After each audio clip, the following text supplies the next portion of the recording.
رب نے ہمیں تمام مخلوقات کے اوپر فضیلت دی ہے،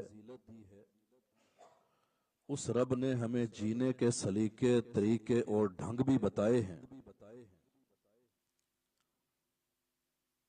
دنیا کے اندر ہم نے زندگی کو کیسے بسر کرنا ہے، اپنے روز و شب کو کیسے گزارنا ہے،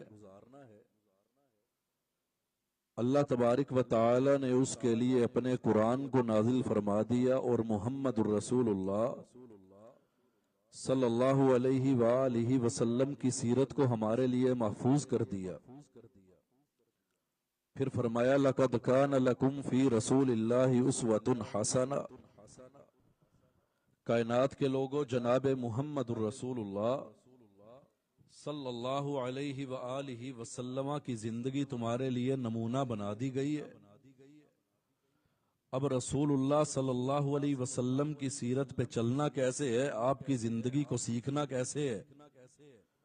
فَإِنْ آمَنُوا بِمِثْلِ مَا آمَنْتُمْ بِهِ فَقَدْ اهْتَدَوْا۔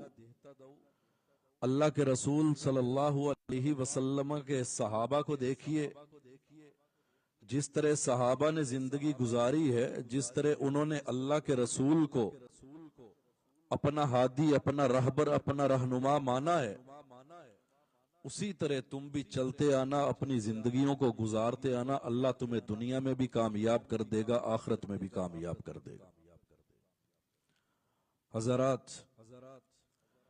آج جس دور سے ہم گزر رہے ہیں اور جو ہمارا معاشرہ جس بگاڑ کا شکار ہے، اس کی سب سے بڑی وجہ یہی ہے کہ ہم نے اللہ کے رستے کو چھوڑ دیا۔ کتاب و سنت کے ساتھ جو تمسک اختیار کرنا تھا، ہم نے اسے چھوڑ دیا۔ پھر ہوا یہ کہ ضربت علیہم الذلۃ والمسکنہ، ذلت ہمارے اوپر مسلط کر دی گئی ہے۔ دنیا کے اندر تعداد ہماری بہت زیادہ، مسلمان بڑی کثیر تعداد کے اندر، پیسہ ان کے پاس، دولت ان کے پاس، اسلحہ ان کے پاس، فوجیں ان کے پاس، لیکن آپ غیرت اور حمیت کا اندازہ لگائیے کہ ایک چھوٹا سا اسرائیل ملک اٹھتا ہے اور قبلہ اول بیت المقدس کے اوپر بمباری کر کے چلا جاتا ہے، نہ مسلمانوں کی حکمرانوں کی غیرت جاگتی ہے، نہ کسی کی حمیت اسے سوتے ہوئے ضمیر کو جگاتی ہے۔ وجہ کیا ہے کہ اللہ کے رسول صلی اللہ علیہ وسلم کی سیرت کو، آپ کے صحابہ کے رستے کو جب ہم نے چھوڑا ہے، قرآن کے ساتھ ہم نے تمسک کی بجائے دوری کو اختیار کیا ہے، اللہ نے ہمیں ذلیل کر کے رکھ دیا۔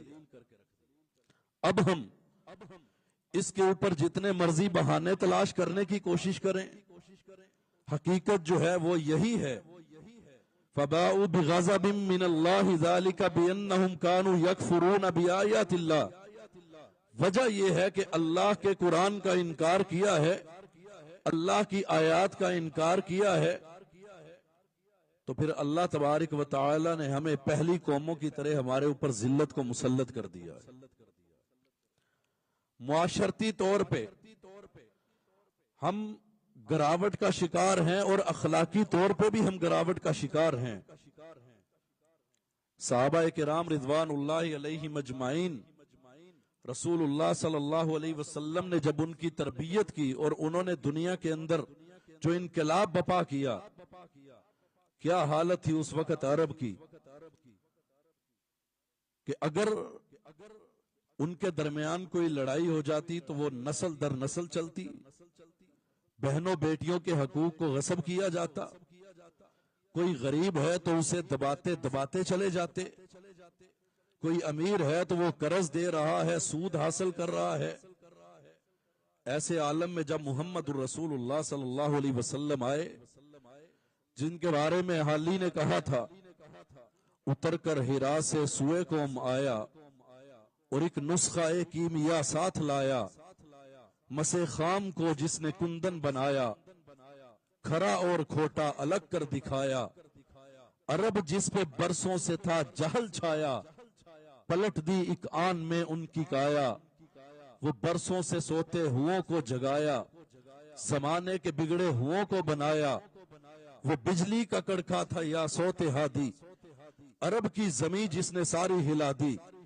वो जो एक दूसरे की जान के दुश्मन थे, फिर जब रब का कुरान उतरा, मुहम्मद रसूलुल्लाह सल्लल्लाहु अलैहि वसल्लम ने उनकी तरबियत की, इन्नमल मुमिनूना इख्वा का ऐलान हुआ, फिर वो आपस के अंदर भाई कैसे बने।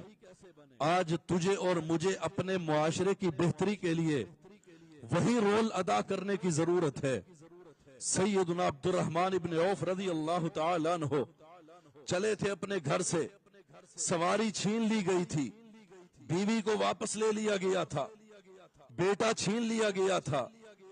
पैदल चलते हुए मदीना के अंदर इस हाल में पहुंचे थे कि पांव चल चल के फट चुके थे और होंठ भूख और प्यास की शिद्दत से फट चुके थे। अपने कंधे के ऊपर एक लाठी को लटकाया हुआ और उसके ऊपर 1 किलो पनीर लटकाया हुआ अल्लाह के रसूल सल्लल्लाहु अलैहि वसल्लम की बारगाह के अंदर पहुंचे। महबूब अलैहिस्सलातु वस्सलाम ने देखा अब्दुर्रहमान इब्न औफ रज़ी अल्लाह तआला अन्हु को। कहा अब्दुर्रहमान कैसे आए हो? कहा अल्लाह के रसूल सल्लल्लाहु अलैहि वसल्लम सब कुछ लुटा के आ गया हूं, दीन बचा के आ गया। अब्दुर्रहमान इब्न औफ रज़ी अल्लाह तआला अन्हु को इस हाल में देखा। आज तुझे मुझे जो किरदार अदा करने की जरूरत है, अपने मुआशरे को बेहतर बनाने की जरूरत है, वही सहाबाए किराम की सीरत अपनाने की जरूरत है। अब्दुर्रहमान इब्न औफ रज़ी अल्लाह तआला अन्हु को जब इस हाल के अंदर देखा, एक सहाबी उठे, कहा अल्लाह के रसूल सल्लल्लाहु अलैहि वसल्लम को महबूब मेरा घर है, उसे 2 हिस्सों में तकसीम करके आधा मुझे दे दीजिए, आधा अब्दुर्रहमान इब्न औफ को दे दीजिए। दूसरा उठा, उसने कहा अल्लाह के रसूल मेरी 2 बीवियां हैं, पर्दे का हुक्म अभी नाजिल नहीं हुआ, अब्दुर्रहमान इब्न औफ दोनों में देख ले, जो इनको भली लगती है मैं उसको तलाक देता हूं, इद्दत गुजरने के बाद अब्दुर्रहमान इब्न औफ उससे निकाह कर ले। अब्दुर्रहमान इब्न औफ कहते हैं ला बारकल्लाहु फीक दुल्लनी इला सूकिल मदीना, और मेरे भाई अल्लाह तुझे बरकत दे, मुझे मदीने की मंडी का रास्ता दिखा दो, मैं वहां पे जाके मेहनत करके अपना सब कुछ बना लूंगा। और फिर जब मदीना की मंडी के अंदर गए तो हजरत अब्दुर्रहमान इब्न औफ रज़ी अल्लाह तआला अन्हु ने जाके वो जो 1 किलो पनीर था आवाज लगाई, मेरे भाइयों आपकी मेरे साथ यही बड़ी नेकी होगी कि मुझसे ये पनीर खरीद लो, ये मक्का की गाय का खालस पनीर है। वो 1 किलो पनीर बेचा, फिर अपनी उससे तिजारत शुरू करते हैं अब्दुर्रहमान इब्न औफ रज़ी अल्लाह तआला अन्हु थोड़ा थोड़ा करके। और फिर जब मुहम्मद रसूलुल्लाह सल्लल्लाहु अलैहि वसल्लम की वफात होती है, तारीख ने लिखा कि अब्दुर्रहमान इब्न औफ रज़ी अल्लाह तआला अन्हु अल्लाह के रसूल सल्लल्लाहु अलैहि वसल्लम की एक एक बीवी के घर के अंदर 500 दिरहम वजीफा भेजा करते। आज हमें वही किरदार अपनाने की जरूरत है। रमजानुल मुबारक का महीना आता है, जो काफिर है, कोई ईसाई है, कोई हिंदू है, वो इस महीने का एहतराम करता है, हया करता है। लेकिन मैं मुसलमान हूं, मैं क्या करता हूं, मेरे पास अगर चावल है, चीनी है, घी है, हत्ता कि सब्जी है या फ्रूट है, मैं चाहता हूं कि भाई यही कमाई का महीना है, जितने रेट बढ़ाए जा सकते हैं इसके बढ़ा लेने चाहिए। इजालतुल खिफा के अंदर सैयदना अबू बकर सिद्दीक रज़ी अल्लाह तआला अन्हु के दौर का एक वाक़या, अब्दुल्लाह इब्न अब्बास रज़ी अल्लाह तआला अन्हु फरमाते हैं कि कहत पड़ गया, खुश्क साली आ गई, मदीना के मुसलमान तंगी का शिकार हो गए। ऐसे आलम में शाम से ऊंट चले हैं, 100 ऊंट सामान से लदा हुआ चला है। किसका? अमीरुल मोमिनीन सैयदना उस्मान बिन अफ़्फ़ान रज़ी अल्लाह तआला अन्हु का। फरमाया शाम से जब ऊंट चले, मदीना के अंदर पहुंचे, मदीना के ताजर बाहर निकले, उस्मान रज़ी अल्लाह तआला अन्हु का दरवाजा खटखटाया। उस्मान अपने घर से बाहर इस तरह निकले कि चादर अपने कंधों पे डाली हुई थी, उसके दोनों कंधे जो है, दोनों कोने जो है चादर के, वो अपने कंधों पे किए हुए। कहा कैसे आए हो? कहा उस्मान मदीना के लोग कहत का शिकार हो गए हैं, खुश्क साली है, आप यूं कीजिए कि आपके जो ये ऊंट आए हैं, सामान आपने मंगवाया है, उस्मान यूं कीजिए आप ये हमें दे दीजिए। कहा बदले में क्या दोगे? कहा हम आपसे खरीद के ये मदीना के जो लोग हैं इनको बेचेंगे। عثمان کہتے ہیں مجھے بدلے میں کیا دو گے؟ کہا 10 کے بدلے 12 دیں گے۔ عثمان کہتے ہیں یہ فائدے کا سودا نہیں ہے، کچھ اور بڑھائیے۔ کہا عثمان ہم 10 کے بدلے 14 دیں گے۔ عثمان کہتے ہیں یہ بھی منظور نہیں ہے۔ کہا عثمان پھر اب 10 کے بدلے 15 دے دیں گے، اس سے بڑھ کے آپ کو کوئی دے گا بھی نہیں، اور مدینہ کے تاجر تو ہم ہی ہیں، ہم ہی دیں گے تو کوئی دے گا نا، ہم اس سے بڑھ کے آپ کو نہیں دے سکتے۔ عثمان بن عفان رضی اللہ تعالی عنہ کہتے ہیں ہاں ایک ذات ایسی ہے، ایک ہستی ایسی ہے جو مجھے 1 کے بدلے 10 دے گی، میں نے اس کے ساتھ سودا کر لیا ہے۔ کہا عثمان ایسا کون ہے جو 1 کے بدلے 10 دے گا؟ کہا میں نے اللہ تبارک و تعالی کے ساتھ اس کا سودا کر لیا ہے، یہ جتنے بھی اونٹ ہیں، جتنا بھی ان کے اوپر مال ہے، سامان ہے، مدینہ کے لوگوں کے اندر مفت تقسیم کر دیا جائے۔ اس طرح معاشرہ بنتا ہے۔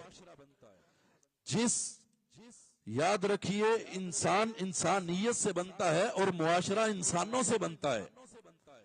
جہاں پہ بسنے والے لوگوں کا ہجوم صرف ہجوم ہو، قوم نہ ہو، وہ معاشرہ نہیں رہتا بلکہ جنگل کا سما بن جاتا ہے۔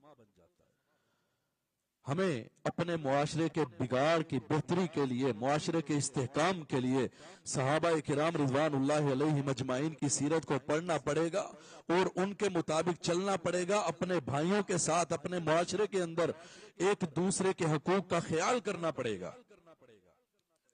دوسری چیز، جس چیز کی ہمیں بڑی ضرورت ہے، اپنے معاشرے کو ہم اگر بہتری کی طرف لانا چاہتے ہیں، دنیا کے اندر جتنی بھی جنگیں ہوتی ہیں، گھر سے لے کے گلی محلے تک، محلے سے لے کے شہر تک، شہر سے لے کے ملک تک، اور آپ عالمی ممالک کے اندر پھر لیں، آپ کو سمجھ آئے گی کہ دنیا کے اندر وہ جنگ ہے صرف اس وجہ سے چلتی ہے کہ بھئی میرا حق مجھے نہیں دیا جا رہا۔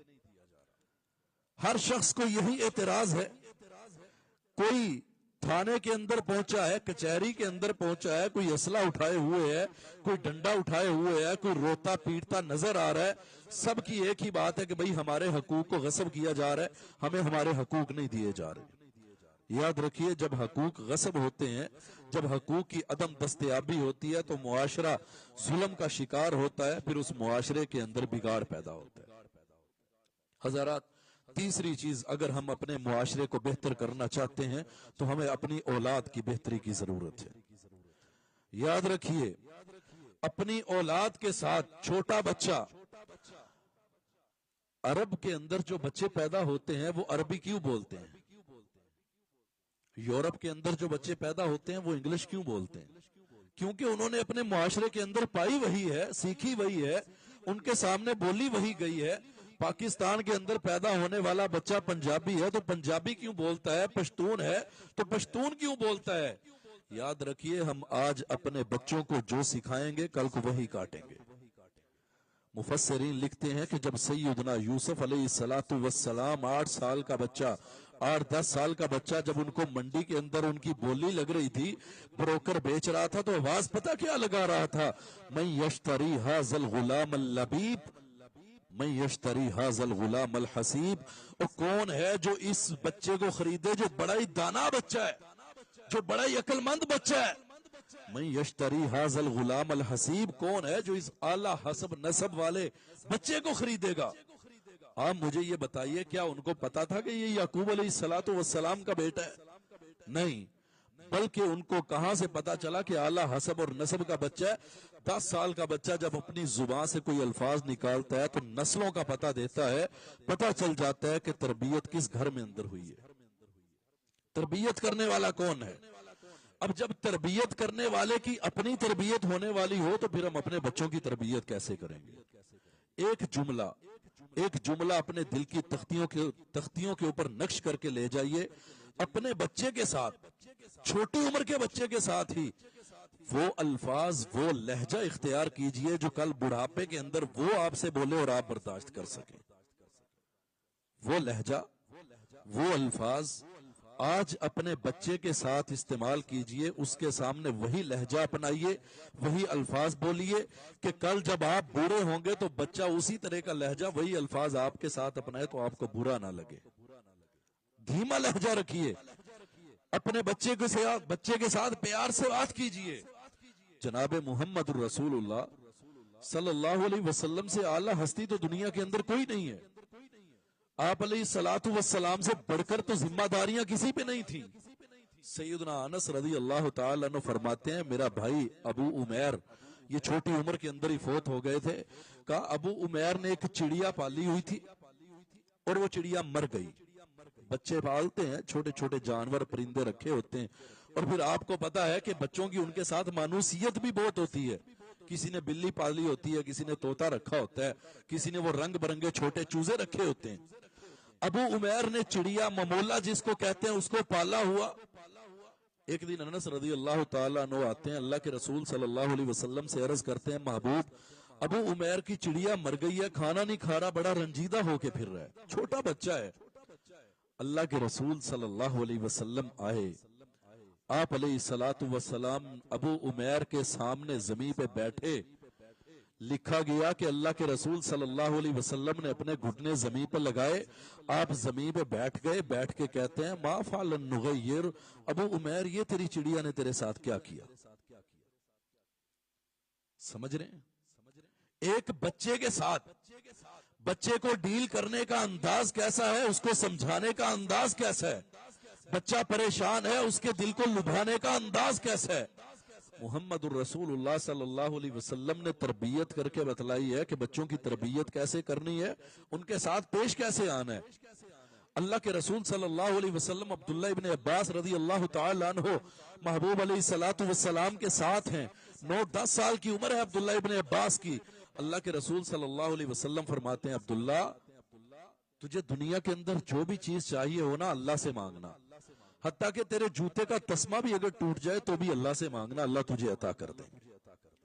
अब अगर बच्चों की तरबियत हम इस तरह करेंगे जिस तरह मोहम्मद रसूलुल्लाह सल्लल्लाहु अलैहि वसल्लम ने की है, आपने बतलाया है, करके दिखलाई है, तो फिर कल जब हम बूढ़े होंगे या किसी मजलिस के अंदर हमारा 5 साल 7 10 15 साल का बेटा बैठेगा, हमारी बेटी जाएगी, तो फिर यकीनन हमें वहां पे शर्मिंदगी नहीं उठानी पड़ेगी। अपने बेटे को, अपनी औलाद को वही अल्फाज सिखाइए। बच्चा छोटा है, अभी दूध पीता है, आप मेरी ये बात नोट करके ले जाएं और आप इस चीज को अप्लाई करके देख लें अपने बाकी बच्चों पे और छोटे बच्चे के ऊपर जो अभी माँ का दूध पी रहा हो। माँ को चाहिए अपने उस बच्चे को दूध पिलाते हुए सूरह मरियम की तिलावत किया करें। आप उस छोटे बच्चे के पास कुरान की तिलावत चलाएं। 2 फायदे होंगे।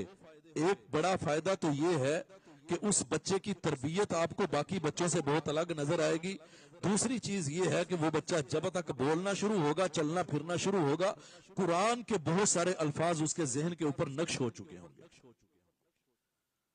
मेरे भाइयों, हम अगर चाहते हैं कि हमारी औलादों, हमारे मुआशरे के अंदर बेहतरी आए, तो उसके लिए हमें आने वाली नस्ल को तैयार करना होगा। वरना हम देख रहे हैं कि यहाँ पे औरत मार्च के नाम के ऊपर मेरा जिस्म मेरी मर्जी के नारे भी लगते हैं। और इस बार शायद आपने देखा हो, ये नारा भी लगा था कि मैं, मेरी बहन के घर के अंदर बच्चा पैदा होने वाला है, मैं उसका बाप बनने वाला हूं, मौलवियों तुम्हें इससे क्या मसला है। ये तेरा मेरा मुआशरा है, ये तेरा मेरा वो पाकिस्तान है जिसे इस्लाम के नाम पे हासिल किया गया था। ये तेरा मेरा इस्लामाबाद है जिसका नाम तो इस्लामाबाद है, लेकिन इस्लाम नाम की चीज हमें यहाँ पे नजर नहीं आती है। ये वो मुआशरा इस कदर गिरावट का शिकार हो चुका कि इस कदर खुलकर ऐसे जज्बात और बेहयाई का जिक्र किया जाने लगा जो महरम रिश्ते थे, जो हया वाले रिश्ते थे, जिनका तकद्दुस मोहम्मद रसूलुल्लाह ने सिखाया था, जिनकी इज्जत तकदीस अल्लाह के रसूल सल्लल्लाहु अलैहि वसल्लम और रब के कुरान ने बयान की थी। आज वो महरम ही उठ के इज्जत को लूट के मौलवी को ताना देने लगे। और मेरे भाई, तू अपनी औलाद को मौलवी ना बना, मैं तुझे नहीं कहता कि मौलवी बना, कम अज कम अपनी औलाद को इतनी गैरत, इतनी हमीयत, इतनी तालीम दे जा कि इसे अपनी माँ, बहन, बेटी और बीवी के हया का पता हो। अगर हम चाहते हैं कि हमारे मुआशरा का जो बिगाड़ है वो खत्म हो, मुआशरा इस्तेकाम की तरफ लौटे, तो फिर हर शख्स को अपना किरदार अदा करना होगा। मैं बाप हूं तो बाप के तौर पे, बेटा हूं तो बेटे के तौर पे, खावंद हूं तो खावंद के तौर पे, मैं इमाम हूं तो मुझे इमाम बनना होगा, मैं मुक्तदी हूं तो मुझे अपनी जिम्मेदारियों को अदा करना होगा। जब हम तमाम लोग अपनी अपनी जिम्मेदारियों को समझेंगे, एक दूसरे को उसका हक देंगे, फिर ऐसा मुआशरा वजूद के अंदर आएगा, वही जो मोहम्मद रसूलुल्लाह सल्लल्लाहु अलैहि वसल्लम ने जिस मुआशरे की तरबियत की थी, जिसके बारे में वो जब सुलह हुदैबिया के मौका के ऊपर भेजा गया एक शख्स को, कहा जाके देखो, उर्वा बिन मसूद सकफी को भेजा, कहा जाके देखो मोहम्मद रसूलुल्लाह सल्लल्लाहु अलैहि वसल्लम के साथी कैसे हैं। उर्वा आए, जाके मक्का के काफिरों को बताने लगे, अल्लाह की कसम सुनो, मोहम्मद रसूलुल्लाह सल्लल्लाहु अलैहि वसल्लम के साथियों को जैसा मैंने देखा है कायनात के अंदर मैंने ऐसे लोग देखे ही नहीं। ये कब होगा? जब हम कुरान के नजदीक आएंगे, अपनी औलादों की तरबियत उस तरह करेंगे जिस तरह मोहम्मद रसूलुल्लाह सल्लल्लाहु अलैहि वसल्लम ने की है, आपने हुक्म दिया है, तो यकीनन हमारा मुआशरा बेहतरी की तरफ आएगा। अल्लाह तबारक व तआला हमें किताब और सुन्नत पर अमल पैरा होने की तौफीक अता फरमाए। यार जिंदा सोहबत बाकी, व आखिरु दावाना अनिल हम्दुलिल्लाहि रब्बिल आलमीन।